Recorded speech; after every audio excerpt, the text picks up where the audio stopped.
श्रीमद्सद्गुणशालिनं चिदचिदे व्याप्तं च दिव्याकृतिं जीवेशाक्षरमुक्तकोटिसुखदं नैकावताराधिपम्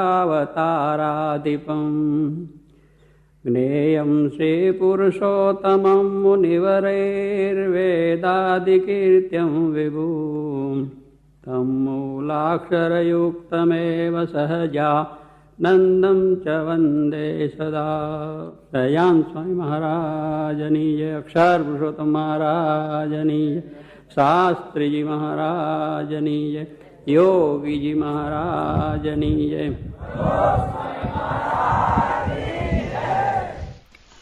સ્વામિનારાયણ હરે વચનામૃત ગઢડા મધ્ય પ્રકરણનું 45મું 51 ભૂતનું ટોળું કાઢવાનું। સ્વામિનારાયણ હરે સંમત 1880ના પોષવદી પડવાને દિવસ સ્વામી શ્રી સહજાનંદજી મહારાજ શ્રી ગઢડા મધ્યે દાદા ખાચરના દરબારમાં ઉગમણે દ્વાર ઓરડાની ઓસરીએ વિરાજમાન હતા અને સર્વ શ્વેત વસ્ત્ર ધારણ કર્યા હતા અને પોતાના મુખારવિંદની આગળ મુનિ તથા દેશ દેશના હરિભક્તની સભા ભરાઈને બેઠી હતી।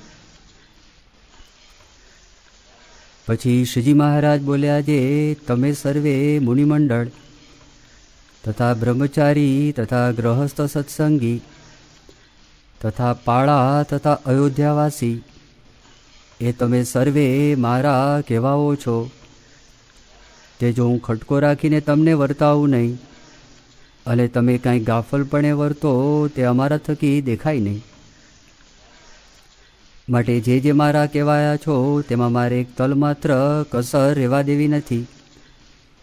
માટે તમે પણ સુધા સાવધાન રહેજો। આપણને આ વાત સમજાવે છે। આ વચનામૃત ગુણાતીતાનંદ સ્વામી ગોંડલ પાસે ઘોઘાવદર ગામ છે અને બહુ નાનું ગામ છે। બંદિયા આગળ જતાં અને ગોંડલથી નજીક 5-6 માઇલ ઉપર છે। ત્યાં આગળ એક ડેરી છે ગામને પાદરમાં। બધા ઘણા હરિભક્તો કદાચ ગયા છે અને સ્વામી ઘણાને દર્શન પણ કરાવતા। એ હજુ ગામને પાદર નદીનો કિનારો છે, નાનું વેકરું છે ના, અને એ સ્થાનની અંદર મહાદેવનું સ્થાન, એમાં સ્વામી ગુણાતીતાનંદ સ્વામી બપોરા ત્યાં આગળ કાઢવા બેઠેલા અને સાથે બધા હરિભક્તોને કેટલા પાર્ષદ બધા સંતો હતા। પછી ત્યાં આ વચનામૃત સ્વામી વાંચ્યું।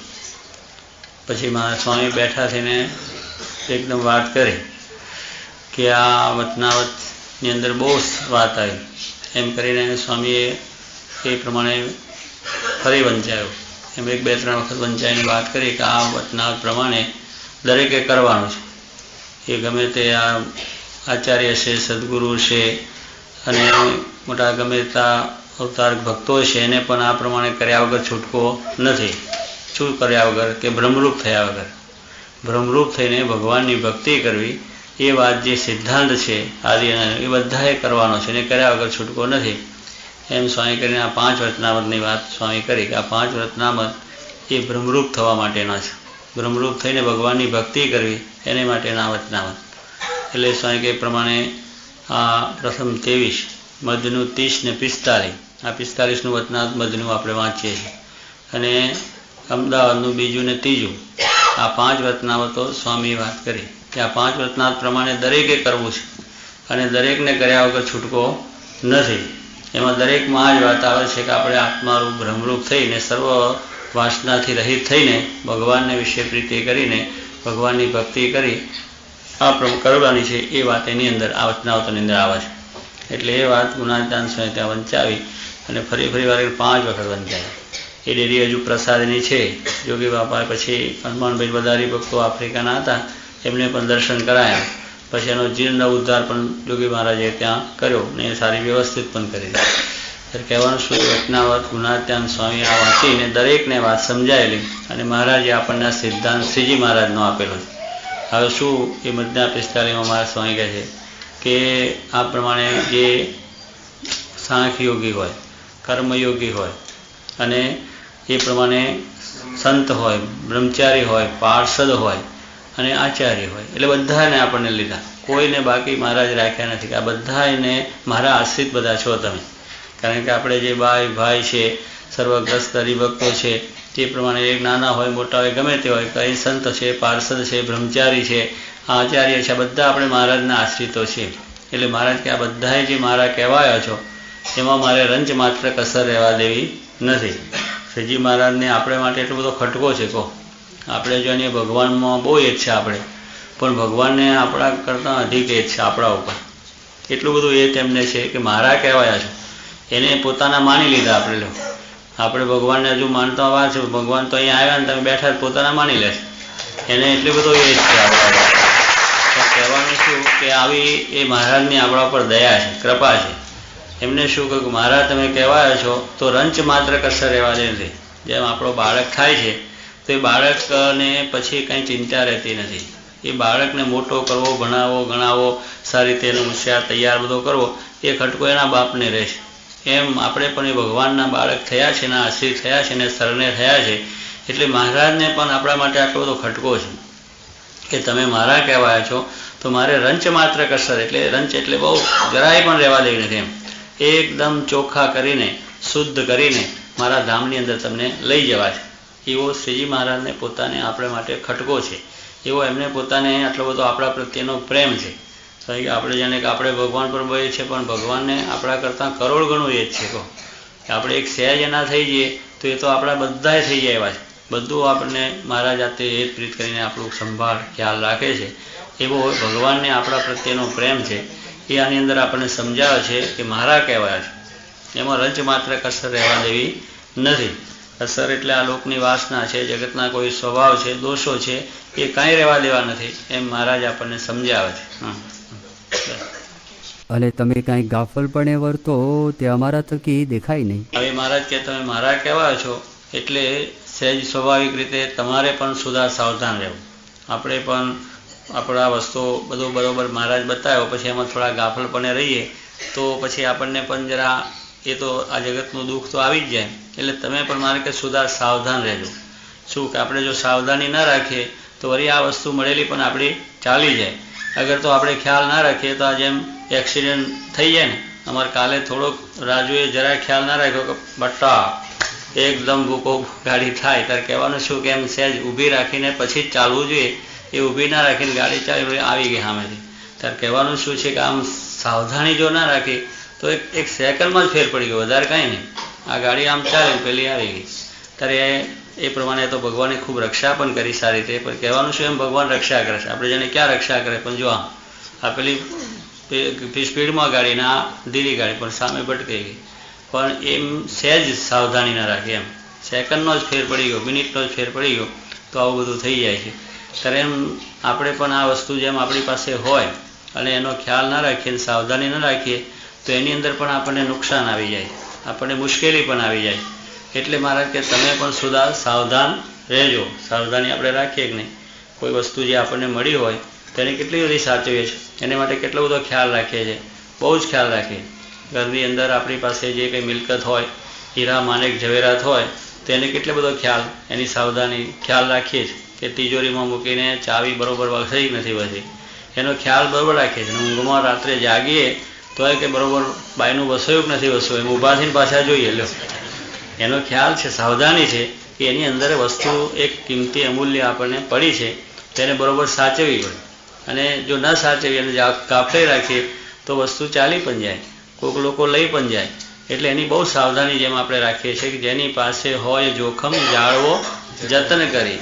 એમ જેની પાસે જોખમ, જેની પાસે કંઈ વસ્તુ છે, સારી ચીજ છે, હીરા માણેક ઝવેરાત છે, તો એ માણસ પોતે ખ્યાલ રાખે છે અને બહુ જતન કરીને એને સાચવીએ છે કે એ માણસને કોઈ લઈ ન જાય, નાશ ન થઈ જાય, કોઈ જાતનું આઘું પાછું ન થઈ જાય. એને માટે તકેદારી, સાવધાની એટલે પડે એનો ખ્યાલ રાખે, સેકન્ડનો ખ્યાલ રાખે. એટલી બધી એની સાવધાની રાખે કે થોડું થાય વળી પાછો ખ્યાલ રાખે કેમ હશે, શું હશે.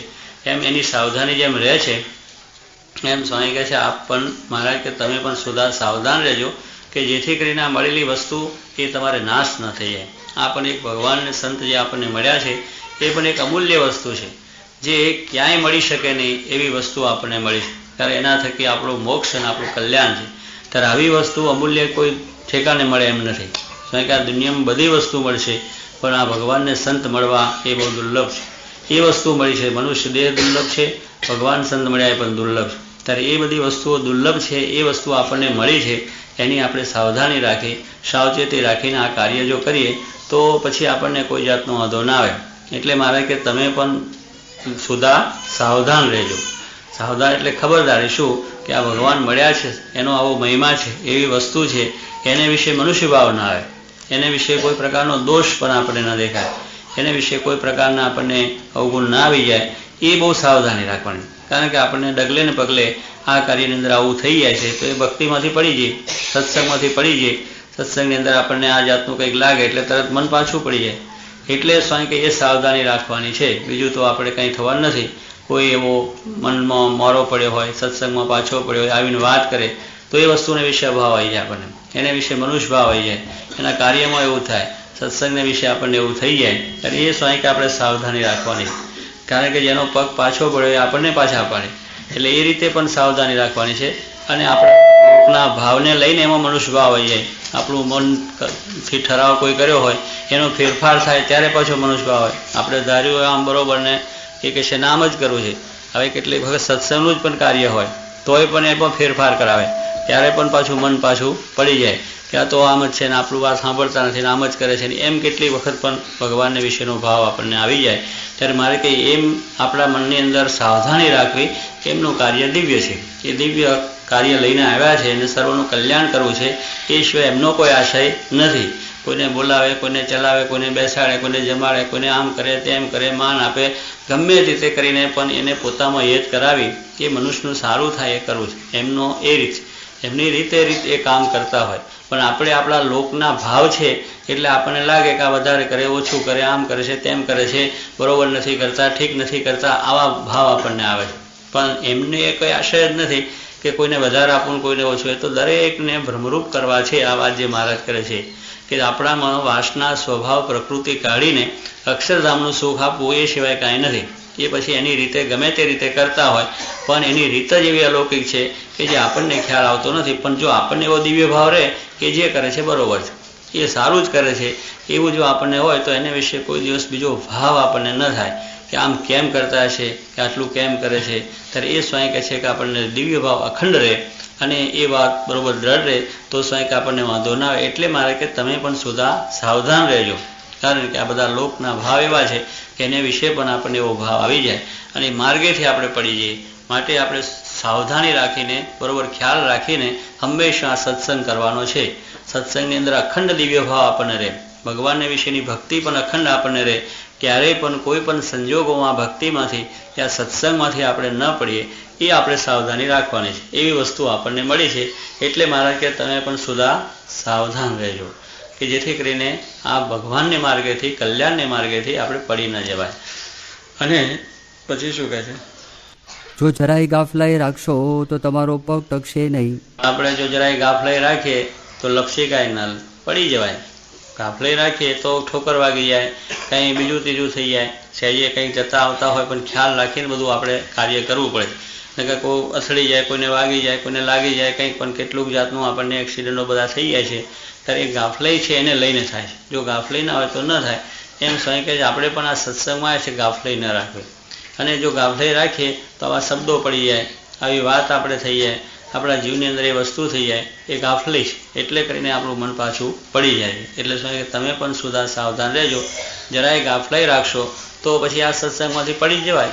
ત્યારે ભાવ આવી ગયો, ગુણ આવી ગયો, જે કલ્યાણકારી વસ્તુ છે એને વિશે એવો ભાવ થઈ જાય તો એને કરીને સત્સંગમાંથી પગ પાછો પડી ગયો. અને મારે તો જે તમે ભગવાનના ભક્ત છો તેના હૃદયમાં કોઈ જાતની વાસના તથા કોઈ જાતનો અયોગ્ય સ્વભાવ તે રહેવા દેવો નથી. જો મહારાજને શું છે કે તમે મારા છો એટલે મારે તો તમને એવા સરસ કરવા છે કે કોઈ પણ પ્રકારની અયોગ્ય વાસના, અયોગ્ય સ્વભાવ એ રાખવો જ નથી. મહારાજને એટલો બધો ખટકો છે, એટલે પ્રોફેસરને ભણાવીને દરેકને ફર્સ્ટ ક્લાસ ફર્સ્ટ લાવવા છે, એને તો એવું છે જ નહીં. પણ પછી આપણે જેવી રીતે આપણે પ્રયત્ન, શ્રદ્ધા અને કાર્ય કરીએ એટલું આપણે બને છે. પણ આપણી ખરેખર એમાં જે છે તો સ્વામી એના વિશે ભાવથી સર્વ આગળ થાય છે. પણ ભગવાનને તો દરેકને આ રીતે કરવું છે. અયોગ્ય વાસના, અયોગ્ય સ્વભાવ કોઈનો રહેવા દેવો નથી. પણ એ અહીંયા આવે નજીક આવે તો થાય ને. નજીક ના આવે ને મારો સ્વભાવ કેમ ન જડ્યો, મારી વાસના કેમ ન જડી. પણ એ મહારાજ કહે છે નજીક આવે તો ધીરે ધીરે ધીરે ધીરે આ સમાગમ કરે, એ સમાગમથી બધું આપણું સારું થઈ જાય અને આપણી વાસનાએ ટળી જાય અને આપણા સ્વભાવો ટળી જાય. પણ સમાગમમાં આવવું જોઈએ. સમાગમથી આ કાર્ય નજીક આવે તો બધી વાત મળે, પણ નજીક ના આવે તો વાત ક્યાંથી મળી શકે. અને માયાના 3 ગુણ 10 ઇન્દ્રિયો. હવે શું આ મહારાજ કે આપણામાં આ બધા ભૂત બેઠા છે, 51 ભૂત છે. આ ભૂત બધા ગણાવે છે, બધા ભૂત છે આપણી અંદર.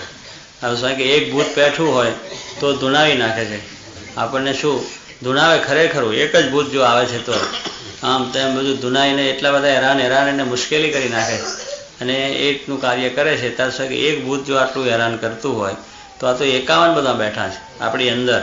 આ બધા મહારાજને કાઢવા છે અને એ આ સમાગમથી નીકળે, એ આ સત્સંગથી નીકળે, બીજે ક્યાંય નહીં નીકળે, બજારમાં નહીં નીકળે. બજારમાં બીજામાં વધારે પહેહાડ છે અને હસીને દ્રઢ કરાવશે કે આ જ કરવાનું છે, આ જ બરોબર છે. આ નાટકને સિનેમાને જોવું, હરવું ફરવું, પંચ વિષય ભોગવવા, આવું આ દુનિયાનું સુખ મૂકીને વળી ત્યાં ક્યાં જઈને બેહવું મંદિરમાં, આ મોજ મજા કરીને એક કરાવું, એમ લોકો આપણને દ્રઢ કરાવે. આ તો ભગવાનને સંત એક દયાળુ છે કે આપણી આ વસ્તુ આપણામાંથી કાઢીને આપણને શુદ્ધ ખરેખરા બનાવવા છે. આપણા અંદરનો જે આ રોગ છે આખો, એ રોગ એમને કાઢો. જન્મ મરણનો રોગ છે લો, એ રોગ આપણને કાઢવા માટે એ એમનું કાર્ય છે અને એટલા માટે દાખલો પોતે કરે છે. બાકી બીજા બધા દુનિયાના માણસ તો તમને વધારે દ્રઢ કરાવશે કે ના આ જ કરવાનું છે ને આમ જ બરોબર છે, બીજું કંઈ કરવાનું નથી. ત્યારે મહારાજ શું કહે છે કે આ પ્રમાણે આપણી અંદર રહેલા આ બધા જે ભૂત છે એ બધાએ આપણે કાઢીને શુદ્ધ ચૈતન્ય બ્રહ્મ કરવા છે. એ મહારાજ આપણને વાત સમજાવે. શું કહે છે કે તો 3 ગુણ, પહેલામાં પહેલા 3 ગુણ કયા? સત્વ, રજ અને તમ. આ 3 ગુણ છે આપણી અંદર. એ રજો ગુણ વર્તે છે, તમો ગુણ વર્તે છે અને સત્વ ગુણ વર્તે છે. દાડામાં બધું પરિવાર થાય લો. આપણે આખા દાડાની અંદર કેટલી વખત આપણે આ પ્રમાણે રજો ગુણ આવી જાય એટલે જગતનું સુખ ભોગવાની ઈચ્છા, માલવાનું, બીજું ત્રીજા વિચારો એવા આવી જાય કે આ કરી લઈએ. ફરી કેટલી વખત એ પ્રમાણે તમો ગુણ આવે તો કોઈકની જોડે ઝઘડો થઈ જાય, તકરાર થઈ જાય, મારામાર થઈ જાય. એ તમો ગુણનું કાર્ય આવી ગયું. અને કેટલી વખત શાંત પણ થાય કે આ શાંતિથી પોતે આ પ્રમાણે ભજન કીર્તન કરવું, એમ સત્વગુણ પણ આવી જાય છે એટલે શાંતિ પણ તેગડી હોય છે. એટલે આ 3 ગુણની પ્રવૃત્તિ હંમેશા આપણી અંદર રહે છે, કાયમ આપણી અંદર વર્ત્યા કરે છે. અત્યારે સત્વગુણ આપણે એ ભગવાનના દર્શન, સમાગમ, કથા વાર્તા કરવું, બહાર જઈશું એટલે આ જગતના વિષયોનો વિચાર આપણને આવી જાય, એ રજોગુણના વાત આવી ગયું.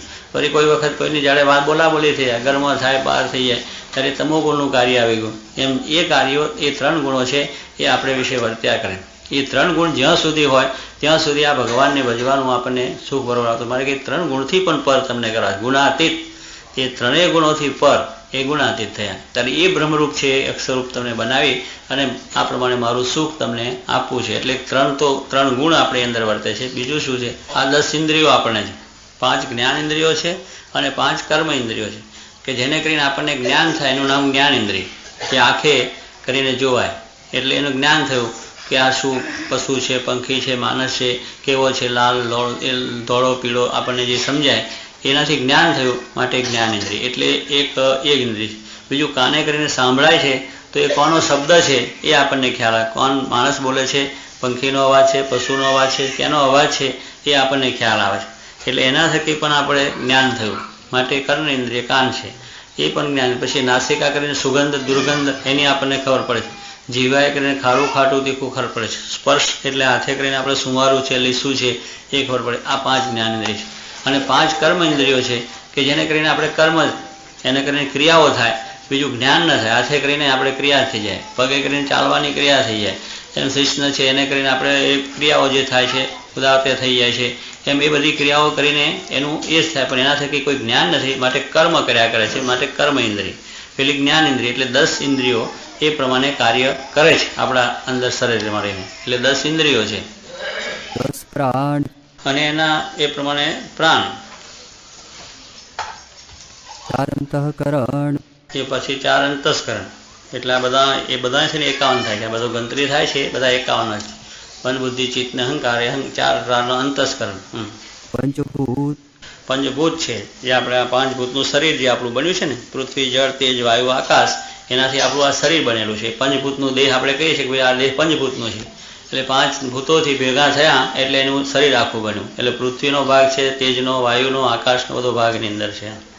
પંચ વિષય. પંચ વિષય છે. 5 વિષય ક્યાં? શબ્દ, સ્પર્શ, રૂપ, રસ ને ગંધ. આ 5 વિષયો છે. એ 5 વિષયો પણ આપણે અખંડ ભોગવ્યા કરાય છે કે એ પ્રમાણે શબ્દ, સ્પર્શ, રૂપ, રસ ને ગંધ આ બધી 5 જે રીતના છે એટલા વિષયો પણ ભોગવાય છે. અને 14 ઇન્દ્રિયોના દેવતા.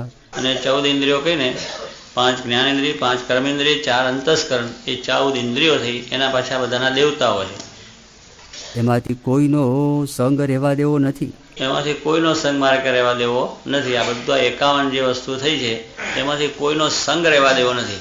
એ બધાનો સંગ કાઢવો છે અને એને માટે આ રાત દિવસનો મારે કે દાખલો કરીએ છીએ. કારણ કે આપણે જો એ પ્રમાણે બીજાનો સંગ રહે તો ત્યાં સુધી આ ભગવાન ભજવાનું સુખ આપણને આવે ના આવે. કારણ કે આ લોકના વિષયજનો છે, એવા મનુષ્યો છે, વ્યસની મનુષ્યો છે, જુગારી માણસો છે. હવે એનો સંગ જ્યાં સુધી આપણને હોય ત્યાં સુધી આ ભગવાન ભજવાનું સુખ ક્યાંથી આવે? કોઈ દિવસ ના આવે. એટલે મારે કે બધાનો સંગ આપણે તોડાવવા માટે આ ભગવાન ને સંતનો દાખલો છે. કારણ કે એ સંગ જ્યાં સુધી રહે ત્યાં સુધી આપણને આ ભગવાન ભજવા આવે એ તરત જ બિંગોમાં ઉપડી જ જાય ને ત્યાં કરવા જ મંડી પડે. બિંગોમાં તો બેહાડી જ દે તરત જ, આવો બેહો પધારો કરી ખિસ્સા ખાલી કરાવી નાખે. પતિ જય સોનાનું ઊભા થઈને હાલતા થાવ. આવા જુગારીયા બધા છે. અને આપણે જેને જુગારમાં જઈએ એટલે લાખો કરોડો કમાઈ લે. અરે કશું કમાતા નહીં કોઈ. પછી બધા મોટા બંગલા ના કરે. એ તો બધું હાર જીત ચાલ્યા જ કરે. આવે એક દાડો પછી લાલચ લાગે કે આ મારું આવ્યું ખરું, પણ પછી તળિયા ઝાટક કરીને જાય બધું. હા, ત્યાં જુગારી એવા હોય આપણને ફોસલાઈને એવા રમતમાં પાડી દે અને પછી પહેલાં થોડુંક આપણે લાલચ આપે, બતાવે કામ છે, આવી જાય આપણું. પણ પછી એવો રસ લગાડી દે કે આપણું જે હોય ઘર ઓસરી હોતું ઘર પછી જાય. જે હોય એ ચંદન થઈ જાય. કહો આપણી મૂડી હોય બધી ચાલી જાય. એટલે એમાં કાંઈ કોઈને માલ કોઈ સુખ્યો થયો નહીં, થવાનો પણ નથી. પણ અહીંયા આપણને કોઈ આ ભગવાન ભજવા દે કે ચાલો ભગવાનની વાત ત્યાં આગળ થાય ન થાય.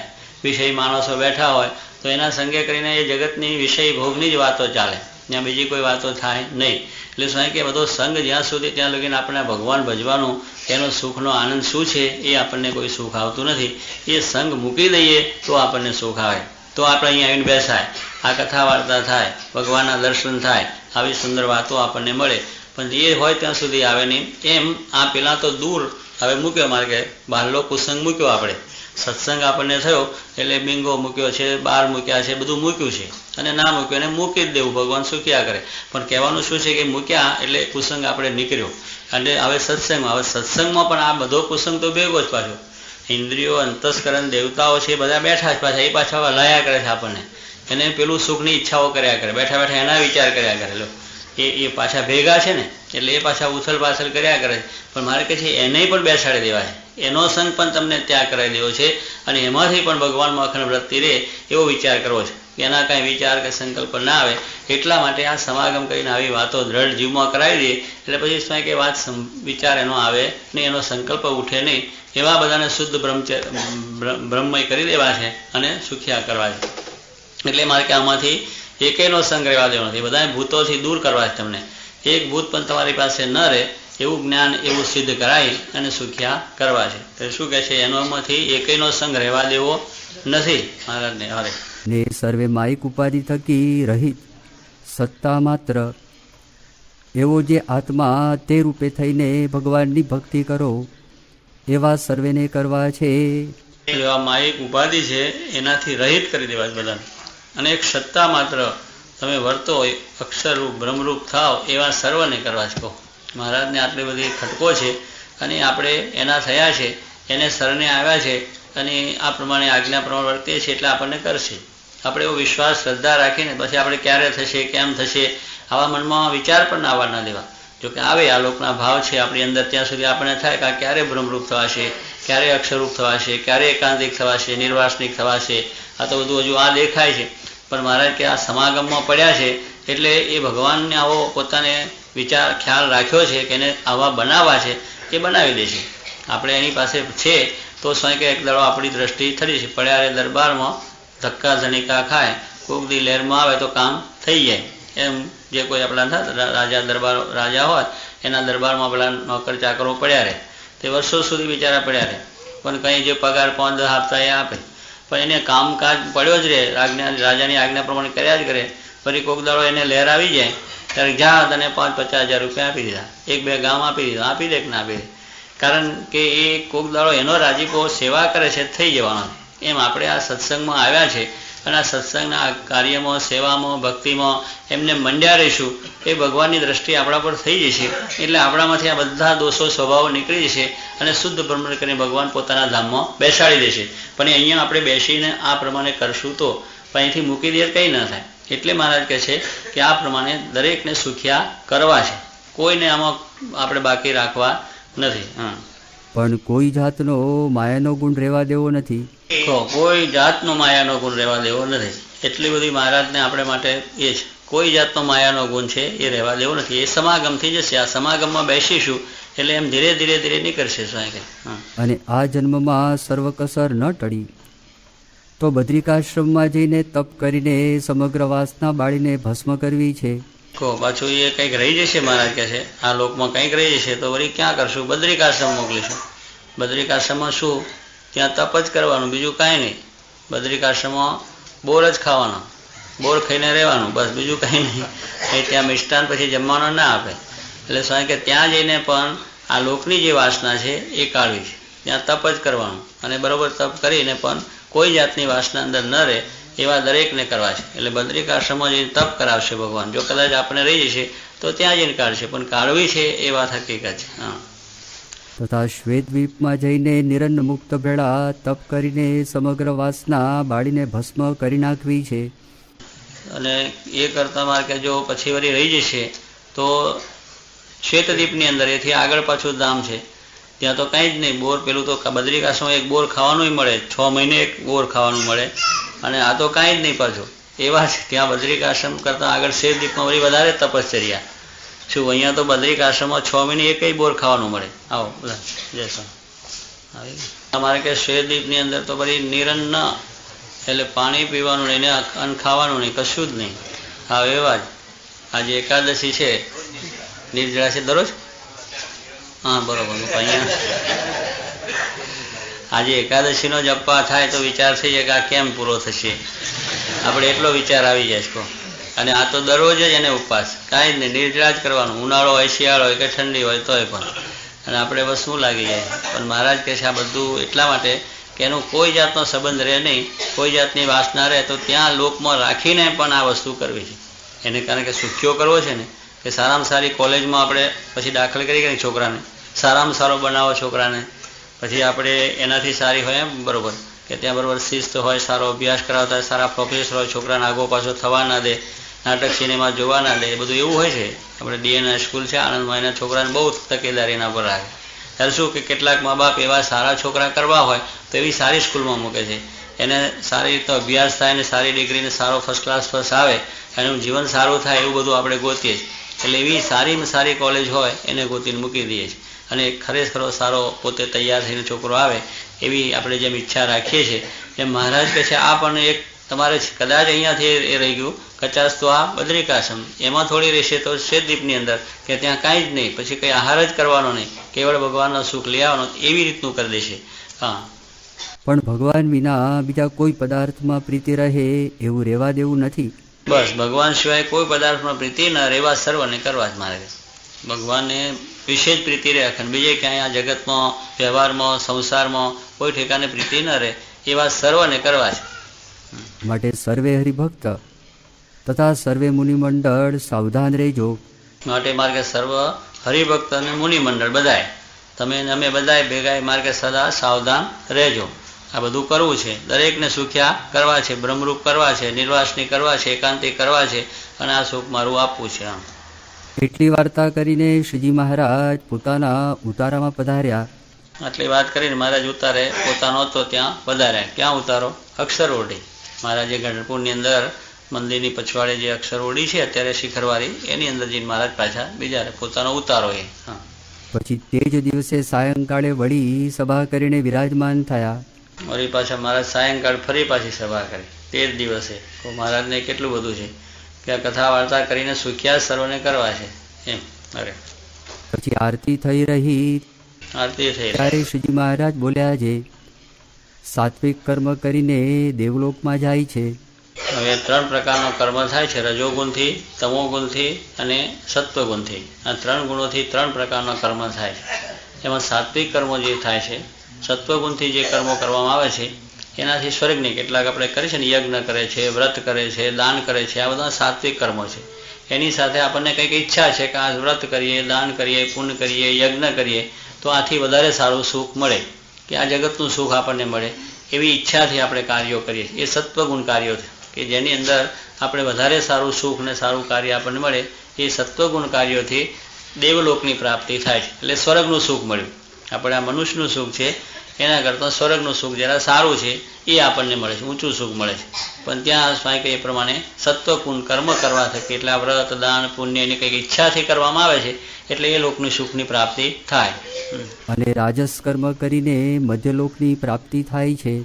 હવે રજોગુણ કાર્યથી વિષય ભોગની ઈચ્છાથી ને એવા કાર્યો અને બીજું ત્રીજું આપણે કેટલા મનુષ્યો પણ કરે છે, એવી પુત્રની ઈચ્છા થાય, કોઈ બધું સારું બીજું સુખ આ જગતનું પંચ વિષયનું મળે એવી ઈચ્છાથી પણ કર્મ કરવામાં આવે છે, કે આ લોકની ઈચ્છાથી થાય રજોગુણ.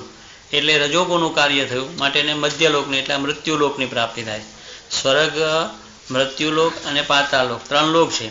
હવે 3 કર્મો છે, રાજસ તામસ ને છે. એટલે સત્વ કર્મ કરીને સ્વર્ગલોકનું, રાજસ કર્મ કર્યા કે આ લોકની અંદર કોઈ સારા આપણને પૈસા સારા મળે, સંપત્તિ સારી મળે, સુખ મળે, પુત્રનો લાભ મળે, સ્ત્રીનો લાભ મળે, આ પ્રમાણે અનેક જાતના લાભોથી પંચવિષયના સુખના લાભ માટેનો કર્મ કરે છે, તો મારે કે છે એને એ જાતનું ફળ પ્રાપ્ત થાય છે. એટલે મૃત્યુલોકમાં એને સુખ એ મળે છે.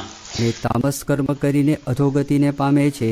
એ તામસ કર્મ કરે કે કોઈ પ્રમાણે કોઈની હિંસા કરે, ખોટું કરે, ખરાબ કરે, અધમ કર્મ કરે, એ બધું શું તમોગુણનું કાર્ય છે. એટલે એને કરીને એને અધોગતિ થાય છે, એની ઉર્ધ્વગતિ નથી, એની નીચી ગતિ થાય, એટલે પાતાળ લોકની અંદર એનો નિવાસ થાય.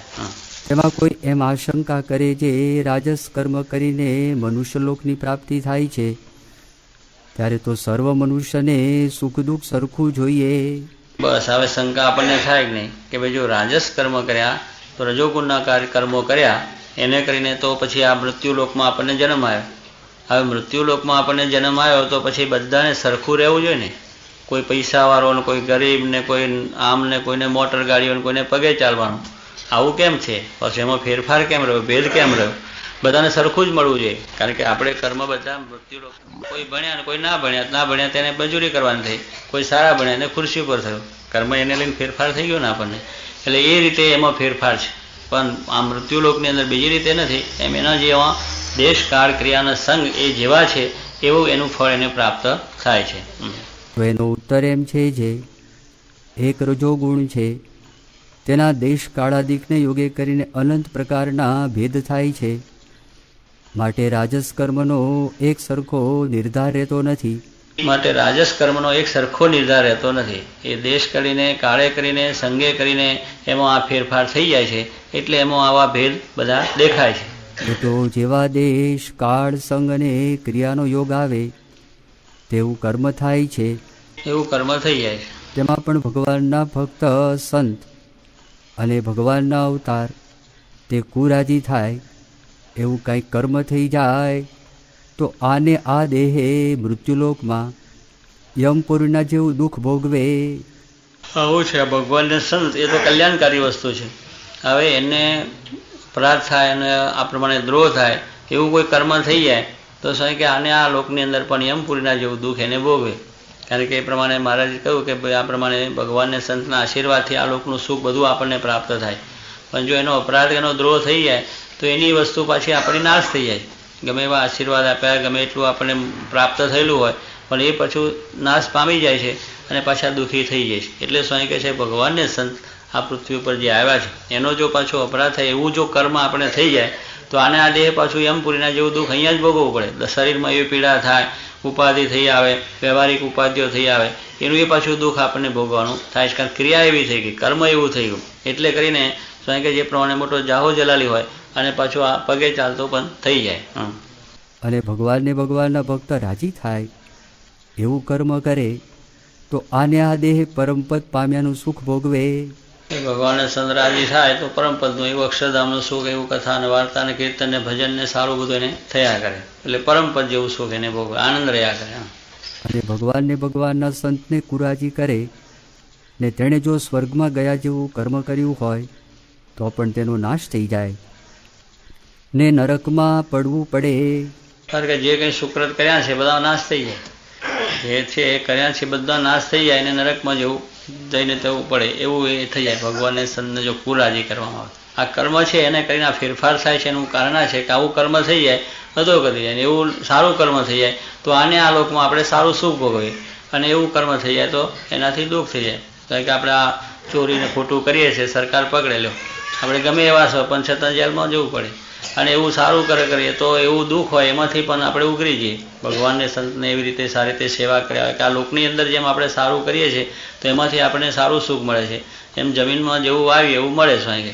વાવે એવું લને કહે છે ને આપણે લોકો કે જેવું વાવે એવું લને. જો ખેતરમાં સારા આંબા વાવ્યા હોય, સારું ફળ વાવ્યા હોય તો એમાં ફળ સારા મળે, પણ પછી ત્યાં આંકડા ને બાવરિયા ને બધા વાવ્યા હોય તો પછી એવા જ મળે, બાવરિયાના આંકડા જ. એમ જેવું સારું કર્મ થાય તો એ સારું, અને ખોટું થાય તો ખોટું થાય. અરે અને ભગવાનના સંત રાજી થાય એવું કર્મ કર્યું હોય ને તેને જો નરકમાં જવાનું પ્રારબ્ધ હોય તો પણ તે ભૂંડા કર્મનો નાશ થઈ જાય, એ નાશ થઈ જાય, પરમપદને પામે. એ પરમપદને એના કર્મ એવા હોય પણ છતાં ભગવાનને સંતને શરણે આવે અને એને રાજી થઈ જાય તો સાહેબ એને કરીને એ જીવનો ઉદ્ધાર થઈ જાય. સહેજ એવી સેવા થઈ જાય તો એના પુણ્ય વધી જાય પાછો. અમારે કાલે પેલા નહોતા બધાએ કર્યું એવું કંઈક સારું કર્મ થઈ જાય એવા સાચા પુરુષને. તો નરકમાં હતું એ સંવાદ કર્યો હતો ને આપણે ત્યાં, આ કોરટ જુદી છે આપણે ત્યાં સંતો આપણે બાળકોએ તે પેલા શું નામ એનું કરમચંદ શેઠ બન્યા હતા, કેટલાય લોકોને છેતરેલા ને ઠગેલા ને પૈસા લીધેલા ને ગળા ચૂસેલા ને કોઈને આ રીતે કરીને બધું બહુ પાપ ને બહુ જ એવું બધું કરેલું હતું. પછી ત્યાં રેમ રાજાની પાસે જીવને લઈ ગયા, ત્યાં બધું નીકળ્યું, પણ એક જ એવા સાચા પુરુષનો એને સમાગમ કરેલો અને સેવા થઈ ગયેલી, એટલું જ પુણ્ય નીકળ્યું એને કરીને એનું સારું થઈ ગયું. એટલે નરકમાં ગયેલો જીવ પાછો આ પદવીને સારા પામેલો. એમ સ્વામી કે આપણે કર્યું હોય પણ જો આવા સાચા પુરુષને અર્થે આપણે જો એવી સેવા થઈ જાય તો પાછું આપણું પુણ્ય ઉદય થઈ જાય. એટલે સ્વામી કહે છે ને આ સાધુનો જો વાયરો આવે તો 60,000 વર્ષનું પાપ બળી જાય ને પુણ્ય થાય. એટલે સામેથી એટલું બધું આ ભગવાનને સંતનો પ્રતાપ છે. એટલે એની સેવા થઈ જાય, એનો ગુણ આવી જાય તો એ આટલું કાર્ય થઈ જાય. ત્યારે સ્વામી કહેશું કે કર્મ છે બધા નાશ પામી જાય અને એ જીવ પરમપદને પામી જાય છે. માટે જે સમજવું હોય તેને તો ભગવાનના ભક્ત રાજી થાય તેમ જ વર્તવું. માટે જે સમજવું હોય, કોણ સમજવું હોય કે આ જગતમાં બહુ સારું કાર્ય કરતો એ તો બધા સમજવું પડ્યા જ છે, એમાં રચ્યા પચ્યા જ છે. એ સમજવું નથી. ભલે પૈસા કમાવતા આવડતું હોય, ફેક્ટરીઓ કરતા આવડતું હોય, આ દુનિયાના કામ બધા જ કરી જાણે હોય, અને એ એકદમ સુંદર પોતાનું આ પ્રમાણે આ જગતની વ્યવસ્થા કરી શકે એવી શક્તિવાળા એવું જ્ઞાન પણ ધરાવતા હોય, એ બધા સમજવું નથી. એ તો જગતના જીવ છે. સ્વામી કહે વ્યવહાર માર્ગ તો સર્વને આવડે, પણ આ જ્ઞાન માર્ગ સમજવો ને એ માર્ગે ચાલવું એ બુદ્ધિની વાત છે. એ સમજુ માણસ હોય. આ જગતમાં તો આવા સમજુ ઘણા છે. લ્યો આપણે આપણા કરતાં સારી રીતે બુદ્ધિને વેપારને ધંધોને વ્યવસ્થા બધું કરી શકે, મોટા મોટા કાર્ય કરી શકે, ત્યારે એના આપણા કરતાં બુદ્ધિવાળાની એવી જબરદસ્ત કાર્ય. લ્યો એક જ આવીને આમ પેલો બેરિસ્ટર ઊભો રહે ફાંસીનો હુકમ છોડાવી દે, એટલી જબરદસ્ત બુદ્ધિ છે કે નહીં. પણ એની ફાંસી રહી જાય, પાછી પોતાની ફાંસી કંઈ છોડાવી શકે છે? પણ પોતાને એવું છે ત્યારે કહેવાનું શું કે એમ આવું છે. પણ સ્વામી કહે છે કે એ બુદ્ધિવાળા છે, જગતમાં હોશિયાર બધા સારા કહેવાય સમજુ, પણ એ કેવી જગતની બુદ્ધિ. એને પોતાનું આત્માનું કલ્યાણ શું છે, પોતાનું અજ્ઞાન છે એ તો કાઢી શકવાની શક્તિ નથી. એ તો ભગવાન કે સંત મળે ત્યારે આપણું અજ્ઞાન છે એ આપણાની અંદરથી જાય, બાકી તે સિવાય જતું નથી. એટલે સ્વામી કે પ્રમાણે કે આપણને એ રીતનું બધું જગતની અંદર જે સમજવું છે એને આ વસ્તુની વસ્તુ સમજાય છે. સમજવું એટલે શું? ભગવાનના ભક્ત. જે કહ્યું ને ગીતાની અંદર કે ભગવાનના જે અંશ, એ ભગવાનના જે અંશ છે ત્યાં માર્ગે ચાલે, એને આ વાત સમજાય છે, બીજાને સમજાતી નથી. આ જગતની અંદર બધા ઘણા ડાયા મનુષ્યો પણ એ માર્ગે ચાલતા જ નથી. ચાલે જ કોઈ આવે છે? નહીં ચાલતા. એ બધો એ ભરશે હરશે દુનિયાની વાતો બધી કરશે, પણ તમે આત્મદ્રષ્ટિ કરીને ભગવાનને માર્ગે ચાલો એ માર્ગે નહીં ચાલી શકે. અને આ વસ્તુ ઓળખવાની તો કે ના ઓળખાય, એ તો આપણા જેવા છે, એના કરતાં બુદ્ધિ મારા વધારે છે, એમ કરીને એ માર્ગે નહીં ચાલી શકે. એટલે એ સ્વામી કે બધા જગતના જીવો એ સમજવું નથી, એ છે. જેમ મહારાજે કહ્યું ને કે ભગવાન નથી બસતા બધા ગાંડા, ત્યારે એ કહેવાનું શું કે એ બધા એ દ્રષ્ટિ છે, ભલે ડાયા છે, હોશિયાર છે, બધું છે, પણ આ માર્ગે ચાલી શકતા નથી, માટે સમજવું નથી. સમજવું કોણ છે? એ આ ભગવાનને માર્ગે ચાલે. જેમ શ્રીજી મહારાજ કહ્યું કે દિવાનજી છે મૂરખ અને નાથ ભક્ત બુદ્ધિવાળા. નાથ ભક્ત વડોદરાની અંદરના એક ભક્ત હતા અને બહુ સામાન્ય, એટલે પોતે પોતાનો નિર્વાહ છે મહેનત કરીને, એટલે શાક માર્કેટની અંદર પોતાની દુકાન હોય એની અંદર શાક વેચીને આ ફૂટપાથ પર બેસીને શાક વેચે અને વેચી વેચીને પોતાનો નિર્વાહ કરતા હતા. બુદ્ધિ કાંઈ નહીં, વેપાર ધંધો કરીને સારું કમાવું, સારું કાર્ય કર, એની અંદર બધું આગળ આવવું, એવું કંઈ બુદ્ધિ નહોતી. બુદ્ધિ એવી સામાન્ય મોડ વ્યવહાર ચાલે એવી કહો. અને એવી રીતે કરી કરીને પણ જે કંઈ પૈસા બચે મહારાજને જઈને આપ્યા, મહારાજને જમાડે અને પછી મહારાજની જેમ ઈચ્છા મરજી પ્રસન્નતા હોય એ રીતનું બધું કર્યા કરતા. એટલે શ્રીજી મહારાજને એને ઓળખ્યા કે આ ભગવાન છે, સાક્ષાત છે, એમના થકી આપણું કલ્યાણ છે, મોક્ષ છે, એમ કરીને ભગવાન જેમ રાજી થાય એમ હંમેશા કર્યું. ત્યારે એને બુદ્ધિવાળો થઈ ગયા કે ભગવાનને સંતને જે ઓળખીને પોતાના આત્માનું કલ્યાણ કરે છે એ બુદ્ધિવાળો છે. એ પછી ભલે આ દુનિયામાં સારો હોય, અગર તેની બુદ્ધિ જગતની ના હોય તો પણ એ સારો સમજુ છે. પણ જો એ માર્ગે નથી ચાલ્યા તો સ્વાય કે ગમે એટલો બુદ્ધિવાળો હોય તોય પણ એ અણસમજુ છે.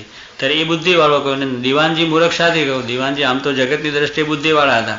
3 રાજનું રાજ ચલાવે, સિંધિયા, હોલકર ને ગાયકવાડ. 3 સ્ટેટનો દિવાનગીરી પોતે કરે અને 3 સ્ટેટની અંદર સુંદર વ્યવસ્થા, ક્યાંય ખામી, કોઈ જાતનું કોઈ મુશ્કેલી ના આવે એવી એટલી બુદ્ધિ વિચક્ષણ હતો. એ બેઠો બેઠો કરે. આપણે સ્વામી મહારાજને કહું કે અંગ્રેજ બુદ્ધિવાળા અહીંયા લંડનમાં બેઠા બેઠા આખી દુનિયા પર રાજ કર્યું. કેટલી બુદ્ધિ કહો, કંઈ બેઠા બેઠા જ આટલા હરખા બધા છે પણ છતાં આખી દુનિયા ઉપર એને રાજ કર્યું કે ના કર્યું. ત્યારે બુદ્ધિ કેટલી બધી, કેટલી સુંદર વ્યવસ્થા. અને અત્યારે એ પ્રમાણે બધી આખી દુનિયા ઉપર બધી વ્યવસ્થાઓ ચાલીશ કહો.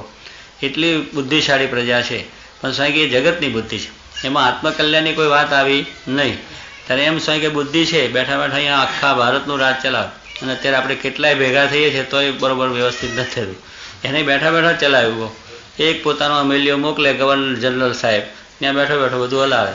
આખા ભારતની અંદર બધી વ્યવસ્થા કરે કહો, એવી વ્યવસ્થા મૂકી દીધી. અત્યારે કેટલાય ગવર્નર જનરલ છે પણ છતાંય કોઈ જાતની આપણને મુશ્કેલી કેટલી અનેક પ્રકારની આવે. ત્યારે શું કે એવા બુદ્ધિવાળા મનુષ્યો આ જગતની અંદર પણ છે અને એવી બુદ્ધિથી પોતાનું કાર્ય પણ કરી શકે. પણ આત્મકલ્યાણની વાત એના હાથમાં નથી આવતી.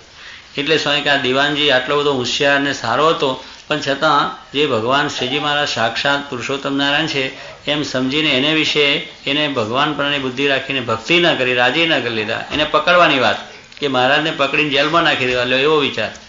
ગાયકવાડ સરકાર જેનું જે દિવાનગીરી પોતે કરે છે, ગાયકવાડ સરકારને મહારાજને વિશે ભાવ. હવે રાજા છે એવા મુમુક્ષુ હતા તો મહારાજને પોતાના રાજમાં તેડાયા. ધામધૂમથી ત્યાં છાણીથી 7 હાથી મોકલીને, સ્વારી મોકલીને ધામધૂમથી શહેરમાં પધરાયા, બધું કર્યું. પણ આ દિવાનને એની આમ માણસને ભગવાનને વિશે ભાવ નહીં કે આ સ્વામિનારાયણ તો ધતિંગ કરે છે, આવી રીતે ભગવાન થાય છે, લોકોને છેતરે છે, આમ કરે છે, તેમ કરે છે, એવો ભાવ એને કે આ સ્વામિનારાયણ છે એ લોકોને છેતરે છે, ધતિંગ્યા છે, બ્રાહ્મણ નથી તોય બ્રાહ્મણ પોતાને કેવડાવે છે ને આવા બધા યજ્ઞ આગાદી કરે છે, આ ખોટું કરે છે, ખરાબ કરે છે, ધતિંગ છે, પોતાને ભગવાન થઈને મનાવે છે, પૂજાવે છે. આવી રીતે કરીને એને મનમાંથી શું કે એને સ્વામિનારાયણને પકડીને જેલમાં નાખી દેવા કે આવું ધતિંગ ન ચલાવે. એટલે આવો દ્વેષ, આવો ભગવાન શ્રીજી મહારાજ છે એને વિશે પણ આવો દ્વેષ ભાવ એને થઈ ગયો કે એને ક્યાં લેવા હતા દેવા હતા કે એના ઘરનું કોઈ વાત નહીં. પણ મનુષ્યોને જે દ્વેષ છે તે બુદ્ધિ આમ તો હતી પણ આ ભગવાનને જાણવામાં બુદ્ધિ કામ ના આવી. ત્યાં એને મનુષ્ય ભાવ આવીને ભગવાનને પણ પકડીને જેલમાં નાખવા એવો પ્રયત્ન, એવો પેત્ર એને સર્વ પ્રકાર રચ્યો. પણ હવે ગાયકવાડના મહેમાન થયેલા એટલે ત્યાં તો પકડાય નહીં. જે કંઈ કરવું હોય એ મહેમાન મળ્યા પછી થાય. ત્યારે શું કે એ પ્રમાણે શ્રીજી મહારાજ આવ્યા. વડોદરામાં બહુ સારી મોટી જબરદસ્ત નીકળી. હજારો લાખો માણસોએ મહારાજના દર્શન પણ કર્યા. ગાયકવાડે 3 દિવસ સુધી રાખ્યા. મોટી સભાઓ થઈ. સભામાં મહારાજ ખૂબ સારું પ્રવચન કર્યું, બધું જ કર્યું. પણ પેલા દિવાનને દ્વેષ બુદ્ધિ કે કઈ રીતે મહારાજને પકડવા, કઈ રીતે જેલમાં નાખવા, તે બેઠો બેઠો ઘાટ એ જ કર્યા કરેલો. હવે લાખો માણસને શું ખાયું ભગવાન ભજવાનું, દર્શન સમાગમનું, અને એને વચમાં ઉભરો આવ્યા કરે. એને કંઈ શાંતિ મળે નહીં. એને જેમ પેલા મગજમાં કીડા ભર્યા હોય અને જેમ પેલું કૂતરું દોડા દોડ કરે એમ એને બિચારા એ રાત દિવસ હુએ, બેહે, ખાય, પીવે તો એ જ કરે કે આ સ્વામિનારાયણને પકડવા, કઈ રીતે પકડવા, કેવી રીતે પકડવા, એના વિચારને પેતરા એમ રચ્યા જ કરે બેઠો બેઠો કહો. એને આ સુખ ના આવ્યું. તારે જો એવું છે બધાને સ્વામી કે આ સૂર્ય ઉદય થયો બધાને સુખ આવે, આવે કે નહીં? તો તરત જ આજે બહુ સારો દિવસ એમ આપણે થઈ જ જાય એ બધાને સુખ આવી જાય. પણ સ્વામી કે જે ઘુવડ હોય એને આવે? ઘુવડ છે એને એનું સુખ જ ના આવે, કારણ આંખો જ નથી. ઘુવડ છે એને આંખો જ નથી એટલે સૂર્યનું સુખ આવે જ નહીં. ચામાચીડિયા એને ના આવે, એમાં વાંદરી ચાકરણ છે એને પણ સુખ ના આવે. સૂર્ય તો ખરો પ્રકાશ થયો પણ આ બધા જીવ એવા છે કે એને આંખો જ નથી. એટલે એને સૂર્ય કોઈ પૂછે કે છે જ નહીં ને સૂર્ય વાત શું કરે? સૂર્ય જેવી વસ્તુ જ નથી. કારણ કે એને કોઈ દિવસ એના વંશ પરંપરા 100 પેઢીથી બિચારાએ જોયું નથી. કારણ એનો વંશ જ એવો છે આંધળાનો. એટલે અંધાપો પહેલેથી જન્મ્યા નથી. ગુવળ એવા, ચાંચમચડિયા એવા, આંધળી ચાકરન એવી, એ એના 100 પેઢીમાંથી બધા જન્મ તો આવ્યા છે, પણ કોઈને આંખ્યો જ નથી. હવે એને પૂછવા જાઓ સૂર્ય છે તો કે ના પૂછે. એમ આપણે પૂછવા જઈએ એ કોઈ આપણને હરખી વાત મળે આ જગતના જીવોથી કે આ ભગવાન ના મળે. તો ભગવાનના એવા સાચા ભક્તો હોય એની પાસે જઈએ તો આ વાત આપણે મળે. ત્યારે સ્વામી કહે એમ એને કોઈ જાતની બુદ્ધિ એને છે નહીં, એટલે એવા જે જીવો છે એને મહારાજ ક્યાંથી ઓળખી શકાય? એમ સૂર્યનો પ્રકાશ છે, સૂર્ય પ્રકાશ આપે છે, બધાને સુખ આવે છે, પણ જે આવા જીવો છે એને એનું સુખ ના આવે. એમ જે સ્વામી આવા અજ્ઞાની છે કે એવા પાપી જીવો છે એને આ ભગવાનનું સુખ આવતું નથી. એ દિવાનજી આવો બુદ્ધિવાળો હતો, રાજ ચલાવવાની અંદર હોશિયારી બધી હતી, પણ ભગવાન સ્વામિનારાયણ વિશેનો મનુષ્ય ભાવ અને એને પકડીને જેલમાં નાખીને આ રીતનું કરવું એવા પ્રયત્ન એને પોતે ચાલુ રાખ્યા. તો એ ભગવાનનું સુખ ના આવ્યું, આખા વડોદરાની અંદર બધાને આવ્યું, રાજાને પણ આવ્યું, એના બીજા માણસોને આવ્યું, બીજા માણસો ભક્તો બીજા હતા અને જનતા જે આખી હતી બધાને આવ્યું, પણ એને એકલાને વિચાર ના આવ્યો કે શ્રીજી મહારાજને પકડવાને માટે 3 દિવસ સુધી વિચારે એમને એમ ચાલ્યા ગોઠવ્યા.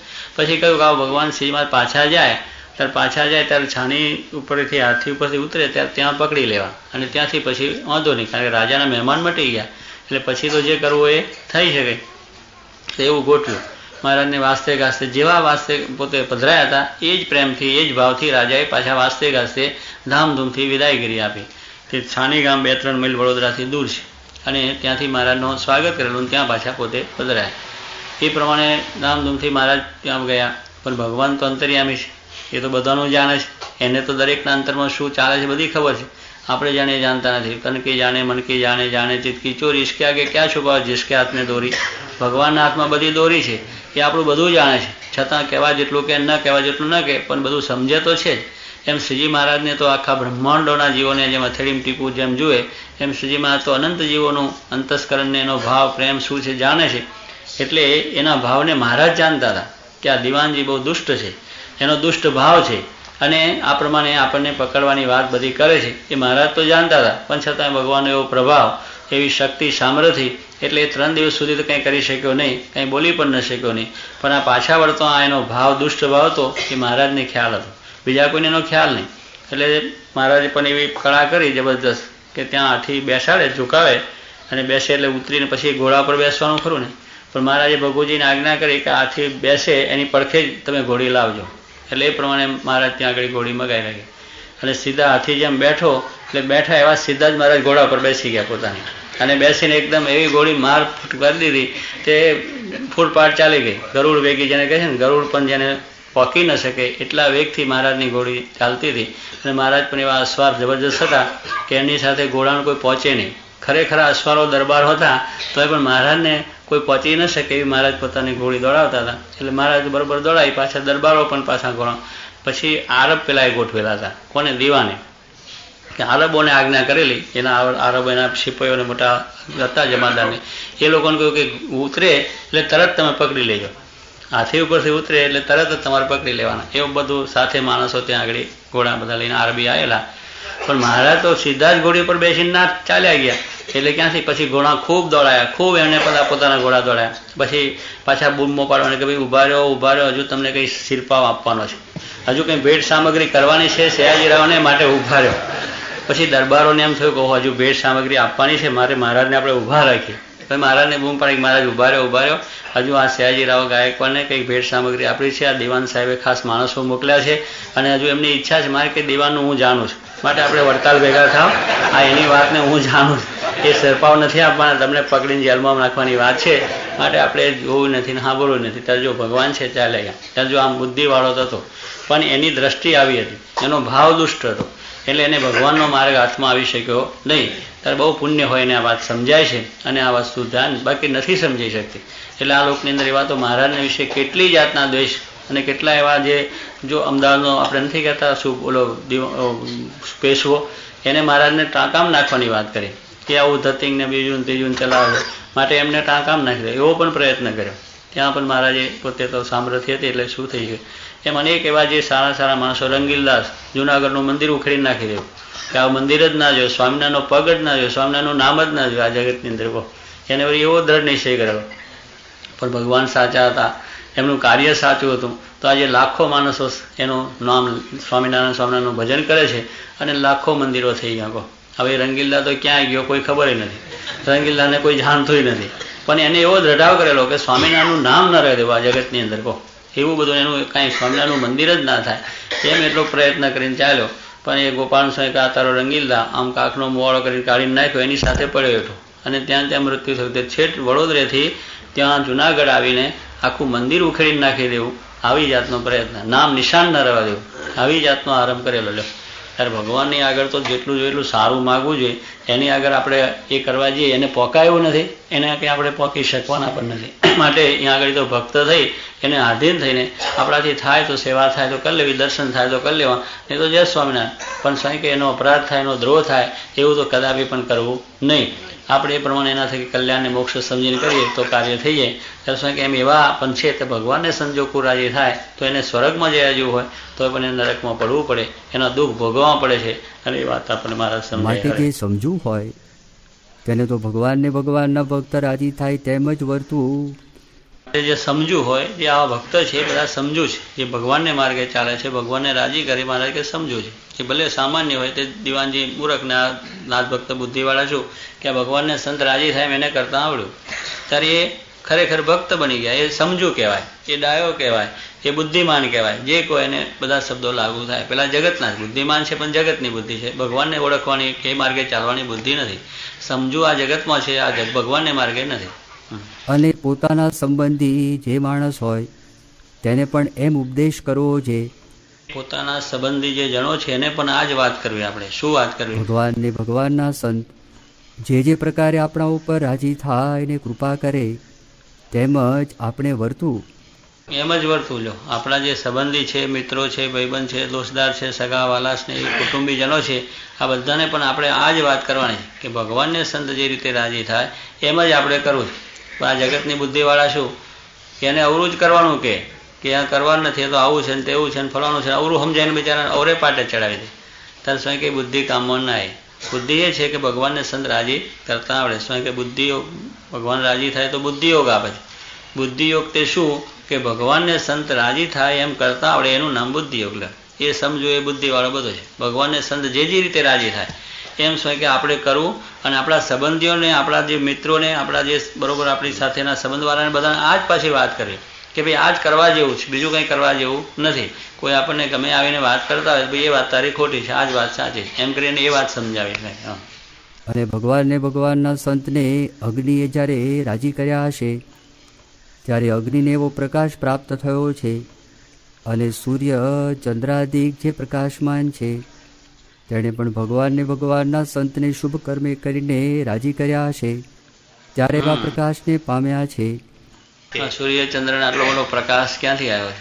એમને પણ ભગવાનને સંત રાજી કર્યા છે. જેને જેને રાજી કર્યા છે એ જગતમાં મોટા થયા છે, એનો મહિમા વધ્યો છે. એ સૂર્ય ચંદ્રનો બધાનો મહિમા શું છે? એ છે ભગવાનને રાજી કર્યા, સંતને રાજી કર્યા છે. એને એમ ભગવાનને સંત જેના ઉપર રાજી થયા છે એનો જ આ શાસ્ત્રોમાં નામ, એના જ શાસ્ત્રોની અંદર વાતો આવી છે અને એનો જ મહિમા એની અંદર લખવામાં આવ્યો છે. બાકીના બધા બુદ્ધિવાળા જગતમાં ક્યાંય ગયા અને ખબર નથી એમ. અને દેવલોક મૃત્યુલોકને વિશે જે સુખિયા છે તે સર્વે ભગવાનને ભગવાનના સંતને રાજી કર્યા હશે તે પ્રતાપે કરીને સુખિયા છે. સુખિયા છે પણ એને રાજી કર્યા છે, એને પ્રતાપે કરીને સુખિયા છે. માટે જે પોતાના આત્માનું રૂડું થવાની છે તેને તો સદગ્રંથને વિશે કયા જે સ્વધર્મ રૂડું છે એને ઈચ્છવું, જેને આ પ્રમાણે વર્તવું, એ સદ્ધર્મ કહેલા જે ધર્મ છે એ પ્રમાણે રહેવું. તેને વિશે રહીને ભગવાનને ભગવાનના સંત રાજી થાય એ જ ઉપાય કરવો. બસ આ પ્રમાણે જેને રૂડું થાય ઈચ્છવું હોય એને તો આ જે સંત રાજી થાય ભગવાનને સંત એ પ્રમાણે ઈચ્છવું, એ પ્રમાણે ચાલવું. ઇતિ વચનામૃતમ. ગરડા મધ્ય પ્રકરણનું 45મું વચનામૃત સમાપ્ત થયું.